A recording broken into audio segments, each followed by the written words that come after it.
רובנו זוכרים את מה שלמדנו בתיכון. יש כאלה שמצטטים את משפט פיתגורס, אחרים משננים משפטים מההיסטוריה. אז תארו לכם, או יותר נכון, תארנה לכם, שהייתם לומדות בתיכון משהו לא פחות חשוב לחיים כמו שמירה על בריאות העור. כן, כן, יש חינוך לזה כבר מגיל צעיר, אבל לא, עדיין לא בבית הספר. אז מאיפה מתחילים ואיך לומדים את זה בדיוק אני הולכת לברר.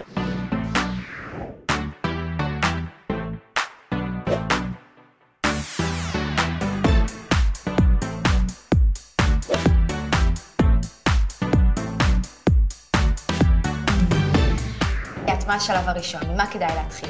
אנחנו נבצע לראשונה את בדיקת האבחון והמיפוי של עור הפנים, הקרויה פייס מפינג, שזה אומר אנחנו בעצם מחלקים את הפנים שלנו ל14 אזורים דמיוניים, כשכל אזור ואזור הוא המראה לאחד האיברים המצויים בתוך הגוף שלנו. יאללה, אני מוכנה. קדימה. אוקיי, שיילי, ברשותך, אנחנו נתחיל את המבדק הזה של הפייס מפינג.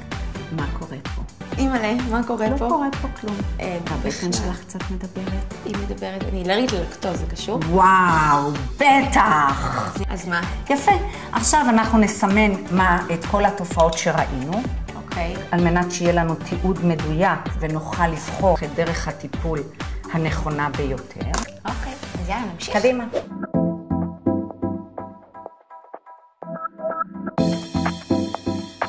אז איזה טיפול בעצם את הולכת לעשות לי עכשיו?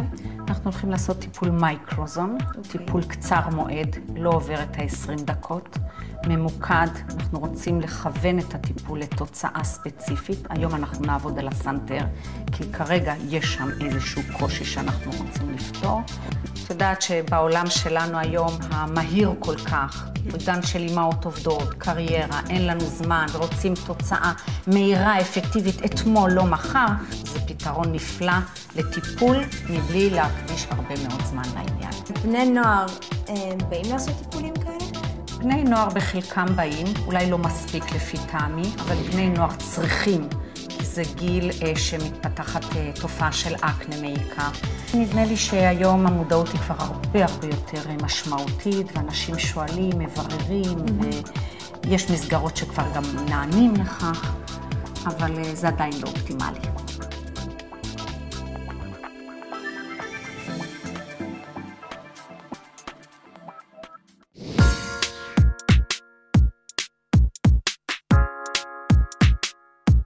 וואו, מה זה הבר הזה? אני רגילה בדרך כלל ששותים אלכוהול על ברים ולא ששמים קרמים. מה קורה פה? זה הדרך החדשה היום, לרכוש תכשירים ולהשתמש בתכשירים בצורה נכונה, שמתאימים לסוג של העור ולמצב של העור, מבלי לגרום לנזק לעור, מבלי לעשות קניות מיותרות. אז איך באמת אני יודעת איזה מוצר להתאים לסוג העור שלי?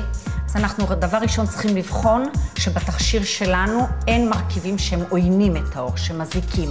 למשל, שלא יהיה בו שמנים מינרליים ממקור של נפט, שלא יהיה בו צבעים מלאכותיים, שלא יהיה בו בושם מלאכותי, שלא יכיל אלכוהול, הוא יכול להכיל הרבה מאוד חומרים פעילים טובים, ויטמינים, תמציות, צמחים וכדומה. אבל רוב הקוסמטיקה, לצערי הרב, עדיין משתמשת במרכיבים עוינים. מספיק לי להתנסות בתכשיר אחד לאור הפנים, וככה אני יודעת אם הוא טוב לי? כדי שאת תפיקי את המקסימום מהבחירה שלך, כדאי לך לנסות יותר מתכשיר אחד, טרנד היום בעולם, לנסות, להרגיש, לחוות, ורק אחר כך לבחור. טוב, אז אפשר? בוודאי. היי. היי. מה, אתם ביום כיף? או שאתם בדרך כלל ככה בשגרה הבאות לעשות טיפולים? אנחנו עושות את זה כי מאוד חשוב לי שהבת שלי מגיל צעיר תלמד איך מטפלים בעור הפנים, תתאים את התכשירים הנכונים, נותנת לשלום בעיות עם שמש, אקנה, לא חסר דברים שצריכים לטפל מגיל מאוד צעיר.